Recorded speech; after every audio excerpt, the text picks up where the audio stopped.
Fala, gente boa, tudo bem? Tudo certinho? Ah, bom, saí do dentista agora. Eu tava no dentista e tava pensando, vem cá, quem é o doido que decide ser dentista, né? Só pode ser louco, só pode ser louco. E o posto é aqui perto de casa, então fui voltando de a pé e comecei a meditar o que é essa ideia de loucura, né? Louco é quem rasga dinheiro, a gente fala, né? Ah, E, e aí eu comecei a lembrar de uma galera que realmente rasgou dinheiro no Novo Testamento, em Atos dos Apóstolos. A história vai contar que quando o evangelho chega numa cidadezinha chamada Éfeso, ah, o evangelho chega lá e causa uma revolução. Éfeso, uma cidade antiga onde tinha um templo de Artemis, era uma cidade onde tinha uma espiritualidade muito forte. uh, realmente assim de magia e coisas do tipo, coisas semelhantes. E quando o evangelho chega nessa cidade, ele causa um rebu, ele vira as coisas de perna pro ar, é algo impactante, ele transforma as coisas de uma maneira profunda, né? É nesse mesmo episódio, nessa mesma cidade, onde algumas pessoas, alguns jovens, eles tentam imitar o que Paulo e os apóstolos estavam fazendo ali e eles acabam apanhando de pessoas endemoniadas e tudo mais. Mas por que eu estou falando de questão de dinheiro ou que louco rasga dinheiro? Porque o impacto do evangelho foi tão grande ali que algumas pessoas tiveram uma decisão de si e somente si de expressão de fé. Elas pegaram tudo aquilo que elas tinham de produção de livros que falavam dessa religiosidade que se opunha a Deus, né, que era uma oposição a Deus, e elas queimaram. Né? Mas por que louco rasgando dinheiro? Né? Porque o texto de Atos ele menciona, ele fala sobre o valor disso. Né? Por que ele fala do valor desse material, né?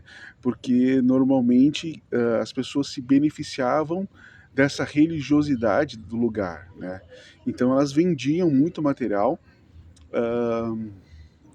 para as pessoas que cultuavam naquele lugar, naqueles deuses daqueles lugares. E a Bíblia diz que o valor queimado ali não foi baixo, foi um valor alto, bem alto, né? E aí eu fiquei pensando que aquela galera lá, eles entenderam uma coisa que nós hoje, crentes, não conseguimos entender ainda, né? De nos livrar daquilo que se opõe a Deus na nossa vida, né? É a mesma ideia, daquilo que te faz pecar, lança fora, né? Não que naqueles livros o que o diabo estava naqueles livros, não, nada disso. Não é um ministério de libertação aqui, ou a ideia, né?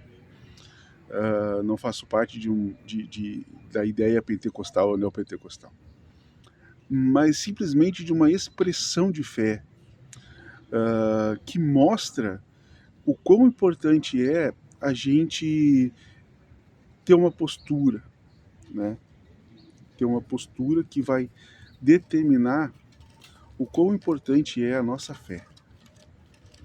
Quando a gente fala que nós temos fé, o nosso comportamento tem que acompanhar essa fé.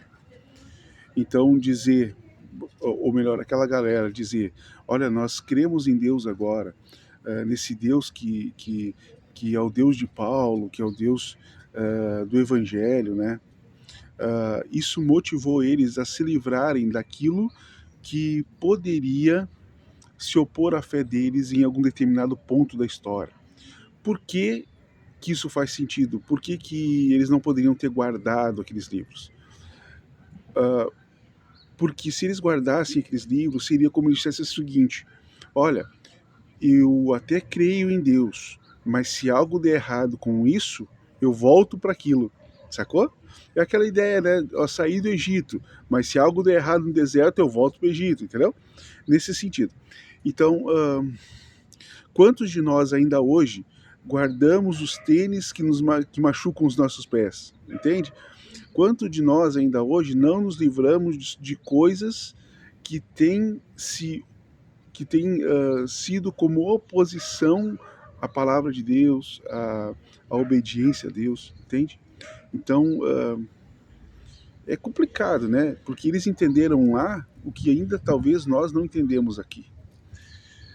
De nos livrar das coisas de nos livrar de coisas na nossa vida que se opõem à palavra de Deus. Isso é uma expressão de fé autêntica. Isso é decidir servir a um Deus. O que você vai escolher? O que eu vou escolher? Será que eu sou corajoso o suficiente para queimar dinheiro, né? Ou botar fogo naquilo que pode se opor à verdade de Deus na minha vida? Ou eu prefiro ficar guardando isso para algum momento, se essa ideia de ser crente der errado? Entendeu? Deus abençoe você, fica na paz. O que isso tem a ver com o dentista? Não tem nada, só ir no dentista me levou a pensar nisso de alguma maneira, tá? Deus te abençoe, fica na paz. Um grande abraço. E aí,